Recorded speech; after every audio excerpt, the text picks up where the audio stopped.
All right, here we are. Momentum Mindset Monday, and the fun continues.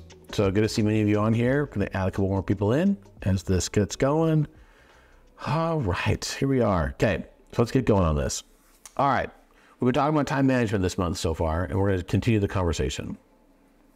Time is more valuable than money. You can get more money, but you cannot get more time. So this idea of mastering time is a key one. We talk a lot about that in real estate, and it's obviously and oftentimes a huge stumbling block for a lot of people as they're looking at their real estate business and moving it forward.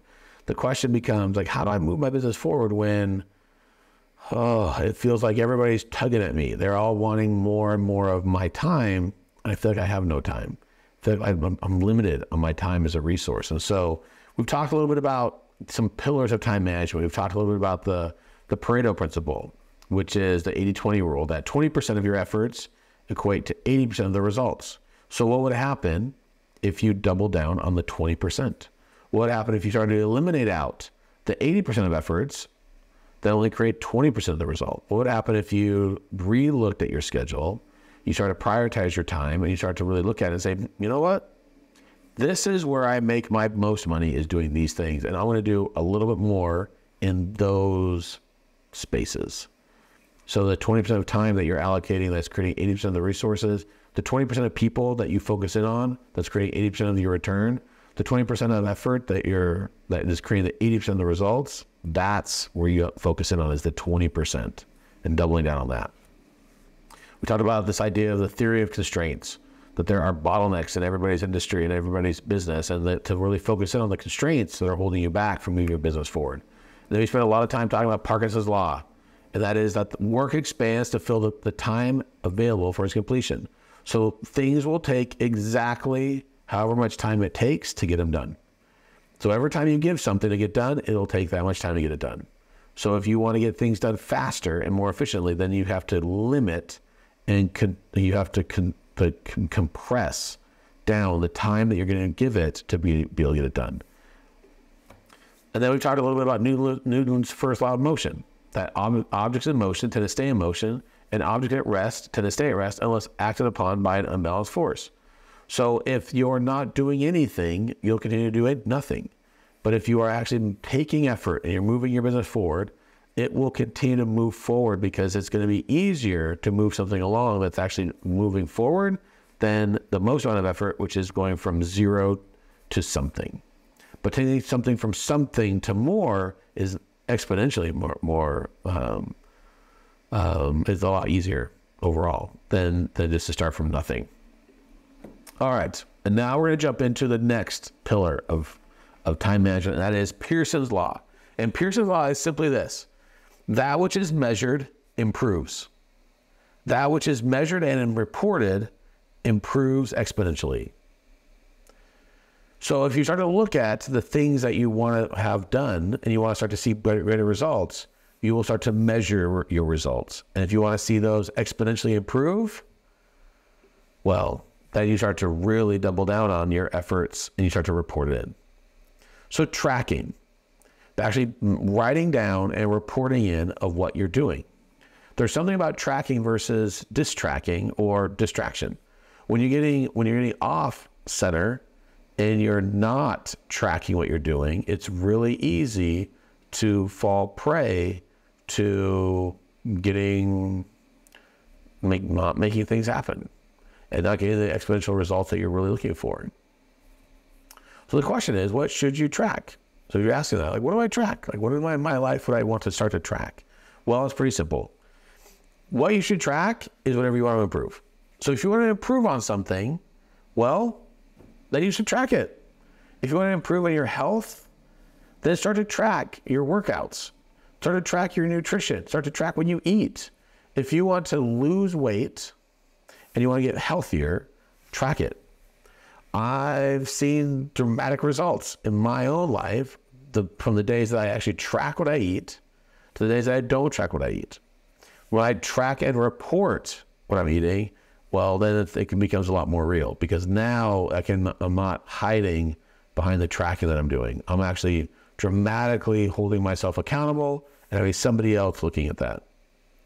And I show up differently when I know other people are relying on me, because I'm just like anyone.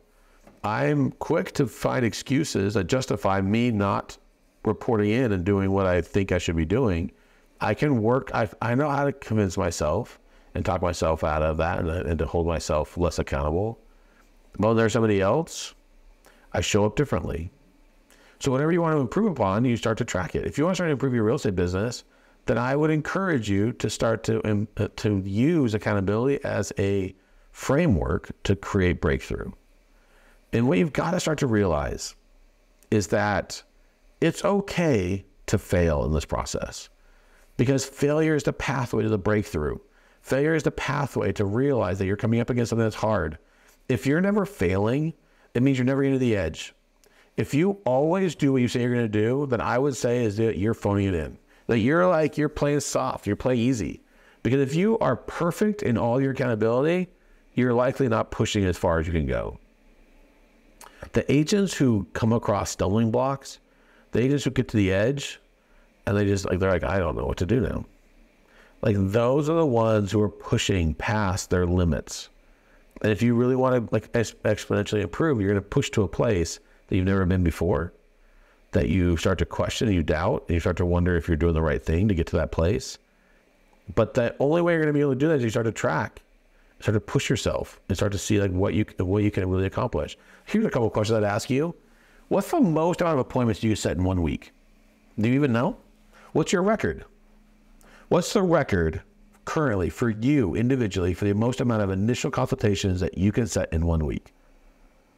And I bet you don't even know that. Unless then you're like, well, I've never set one. Well, then that's a metric to look at. Are you tracking that? Are you tracking how often you ask for an appointment versus how many appointments you're getting? How many opportunities you have to ask for an appointment? And if you don't have any opportunities, then that's clear. Then you need to create something different in your schedule to create opportunities to be in conversations with people.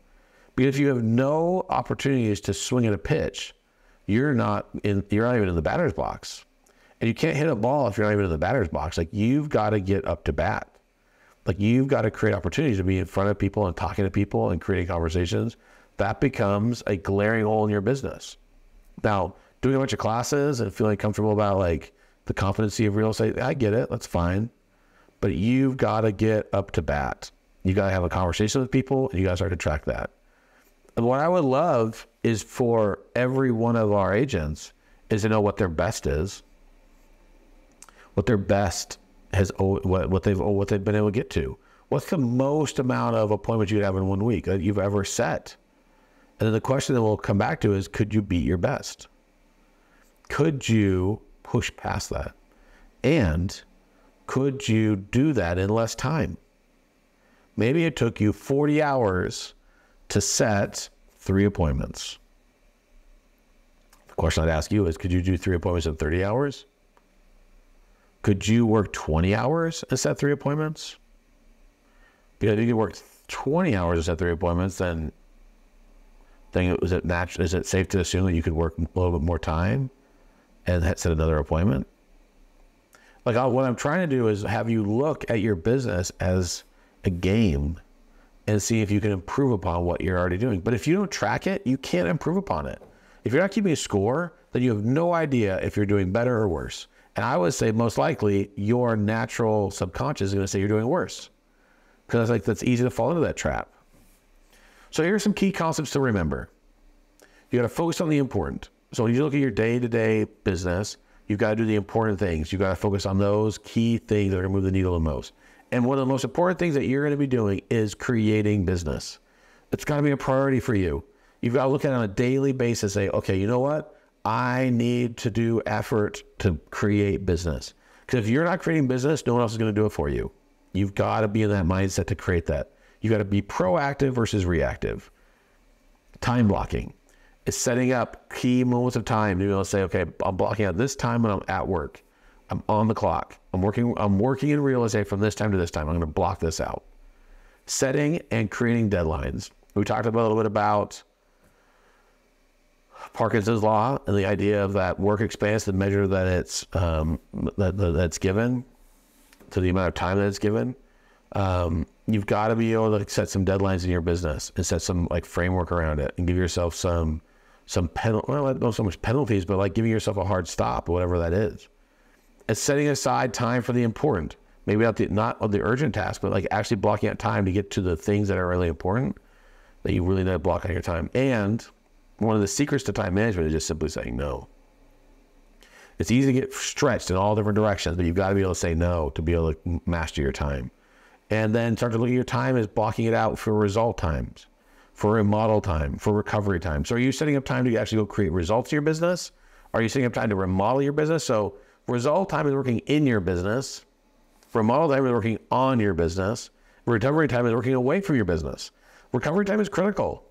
You've got to be able to step away from it to be able to see what the holes are in your business. When you're working in it or on it, it's really hard to see the holes in your process. If you're running a business at some sort of success rate, my suggestion to you is you've got to take more vacation and more time away from it to be able to see where the holes are in your processes. Because more likely than not, you're keeping it all together like one of those cartoon characters with a dam that's cracking. You have your fingers and your toes and all the different cracks, and you're able to hold your business together. And you think, my business must be doing great. It's because you're doing everything to hold it together. If you want to see how great your business is, let it go. Step away from it for a second. And let's test it. Let's test to see where the flaws are in the system. And you won't be able to see that sometimes because you're holding it all together. So I would suggest taking time away, whether it's a half day, whether it's a full day, whether it's a couple days, whether it's a week, whether it's a month, I don't care. But you need to be able to set some time up to be able to step away from it to see like where the holes are in your process. Gamify the process. We talked about it a little bit earlier. Finding ways of keeping score in this process. And it's not so much about beating someone else. It's about beating your best. And you can't beat your best if you don't know what your best is. So I would challenge you to start to find what your best is. And then you can start to push against it and start to be able to surpass whatever your best has been in the past. Then lastly, just bookending your day. Be able to understand that how you start your day, how you finish your day is going to be critical. You got to start your day proactively.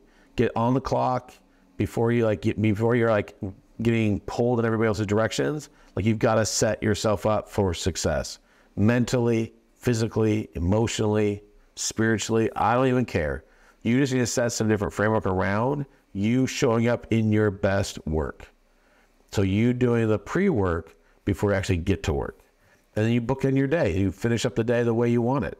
You proactively start and stop the day on your terms versus waking up and just being at the mercy of everybody else's requests.